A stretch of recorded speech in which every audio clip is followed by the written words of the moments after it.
Hi! In front of me is TCL NxtPaper 10s, and today I would like to show you how you can use voice recorder on this device. Firstly, just locate Sound Recorder app and click on it.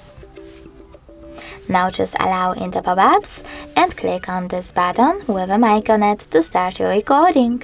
You can pause it and unpause it using the same one. If you wish to delete it right away, click on this bin icon and tap on discard. If you wish to end it and save it though, click on the check mark. Now name your recording however you wish to and tap on save. As you can see, mine is over here. If you wish to play it, just click on it. If you wish to delete it, you need to hold it. Select this delete icon, the bin one at the top, and confirm your choice by choosing allow.